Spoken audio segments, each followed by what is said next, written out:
Salam, hər vaxtınız xeyir olsun. Bu gün sizlərlə qış üçün saxlaya biləcəyiniz, bütün yeməklərdə demək olar ki, istifadə edəcəyiniz ləzzətli pomidor soyutması hazırlayacağam.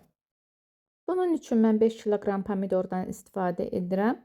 Pomidorun tən orta hissəsinə gördüyünüz formada üstəgəl şəklində kəsiklər atdım.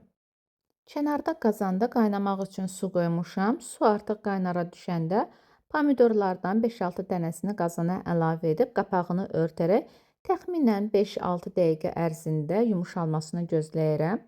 Bu şəkildə etdiyiniz zaman pomidorun qabığı rahat şəkildə də çıxacaq. Və eyni suya təkrardan pomidorların qalan hissəsini də əlavə edib qapağı örtdüm. Yoxlayıram, qabığı bu şəkildə çıxırsa artıq demək olar hazırdır. Suyun içindən götürmək olar. Başqa bir qaba əlavə edib ilıqlaşmasını gözləyirəm. Soyuyan pomidorların qabığı gördüyünüz kimi rahat şəkildə də çıxır. Qabığını soyandan sonra özək hissəsini, yəni saplaq birləşən tərəfini də bıçaqla kəsib çıxardıram.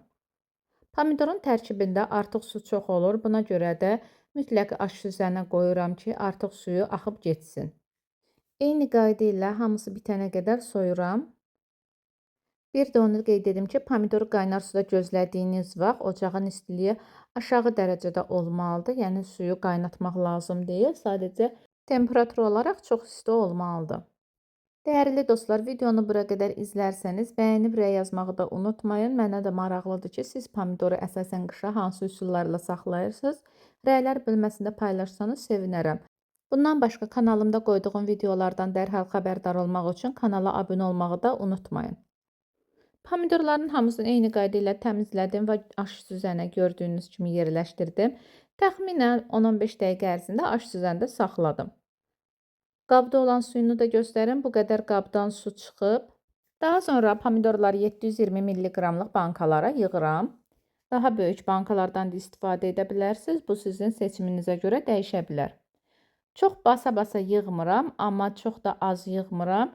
Qapaqdan bir qədər hündür şəkildə qoyuram. Çünki pomidor bişdiyi zaman biraz da enəcək. Buna görə də bankanın çox hissəsinin boş qalmağını istəmirəm. Bu formada yığdım. Və aş süzəndəki pomidorlardan da bu qədər su süzülüb. Qeyd edim ki, mən bankaları steril etməmişəm, sadəcə təmiz-təmiz yumuşam. İri bir qazan götürüb qazanın altına dəsmal yerləşdirdim və bankaları üzərinə yerləşdirib qapağını da yüngülcə qoydum və qazana soyuq su əlavə etdim. Suyu elə tökməlisiniz ki, bankanın tam ağız tərəfinə qədər gəlməsin, hardasa yarıdan 2-3 barmaq yuxarı olsa kifayətdir. Suyumuz qaynara düşəndən sonra 35-40 dəqiqə ərzində bankaları qaynatdım. Daha sonra götürüb elə isti-isti qapağını möhkəmcə bağladım və tərs çevirdim. Bu şəkildə adyala və ya qalın bir dəsmala bükərək soyumağını gözləyəcəm. Bankalar öz temperaturunda yavaş-yavaş soyumalıdır.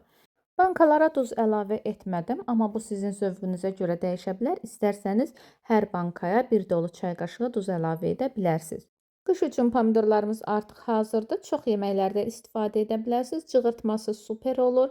Yeməklərdə quru və sulu fərqi yoxdur. Hamısında istifadə etmək mümkündür. Bu qədər izlədiyiniz üçün təşəkkür edirəm. Gələcək videolarımda görüşmək diləğilə. Sağ olun. Allah'a əmanət olun.